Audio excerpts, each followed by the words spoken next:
গীতা পাঠের সপ্তম অধ্যায়ের বিজ্ঞান যোগের ১৬ নম্বর শ্লোক। হরে কৃষ্ণ। চতুর্বিধা ভজন্তে মাং জনা সুকীর্তিনো অর্জুন আত জিজ্ঞাসু রতার্থে জ্ঞানে চ ভরতস্য। চতুর্বিধা মানে চার প্রকার, ভজন্তে মানে ভজনা করেন, মাম মানে আমাকে, জনা মানে ব্যক্তিগণ, সুকীর্তিন মানে পুণ্যকর্মা, অর্জুন মানে হে অর্জুন, আত্ম মানে আত্ম।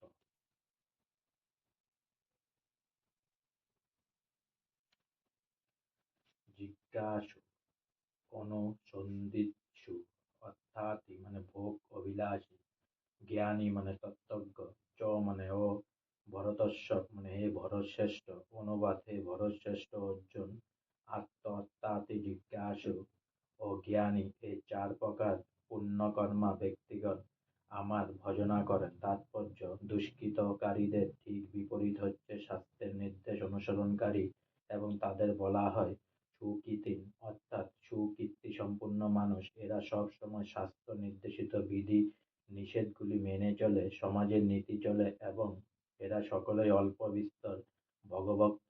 এরাও আবার চারটি শ্রেণীতে বিভক্ত: আত্ম অর্থাৎ জিজ্ঞাসু, ৪ নম্বর জ্ঞান। এ সমস্ত ব্যক্তি ভিন্ন ভিন্ন কারণের দ্বারা অনুপ্রাণিত হয়ে ভগবানের শ্রীচরণে শরণাগত হয়।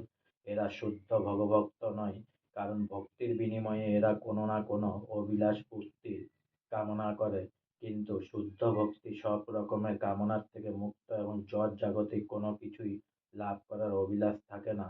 ভক্তির সমৃত সিন্ধু গ্রন্থে পূর্ব ১-১১ শুদ্ধ ভক্তির বর্ণনা করে বলা হয়েছে: অন্নাবিলাসিতা শূন্যং জ্ঞান কর্মাধনাভিতম আনুকূল্যং কৃষ্ণানুশীলনং ভক্তি রুক্তমা। জড় জাগতিক লাভের অভিলাষ বর্জন করে জ্ঞান কর্ম যোগ আদি নৈমিত্তিক ধর্মের আচরণ থেকে মুক্ত হয়ে অনুকূলভাবে ভগবান শ্রীকৃষ্ণের দিব্য প্রেম ভক্তি সেবা করাই হচ্ছে শুদ্ধ ভগভক্তি।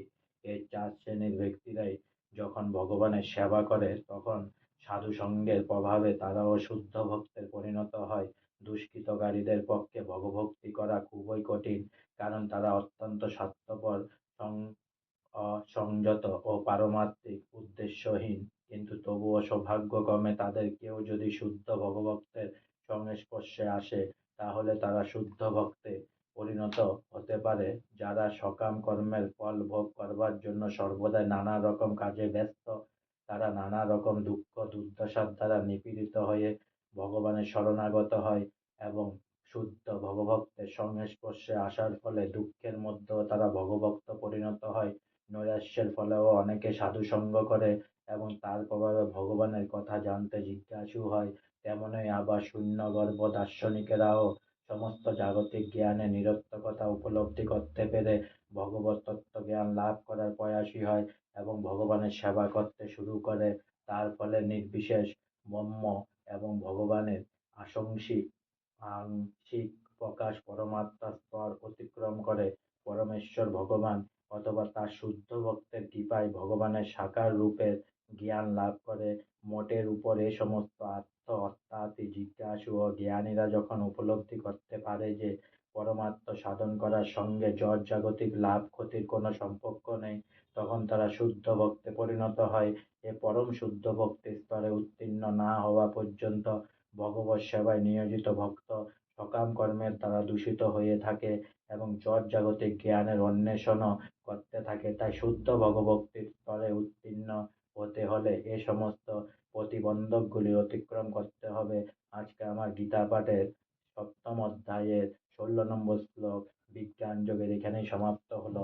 তাই অনেক অনেক সাবস্ক্রাইব করুন, অনেক অনেক লাইক করুন, অনেক অনেক ভালো থাকুন, অনেক অনেক সুস্থ থাকুন, অনেক অনেক আনন্দে থাকুন, অনেক অনেক হেল্প করুন। আর সঙ্গে বলুন হরে কৃষ্ণ হরে কৃষ্ণ, কৃষ্ণ কৃষ্ণ হরে হরে, হরে রাম রাম রাম হরে হরে, রাধে রাধে।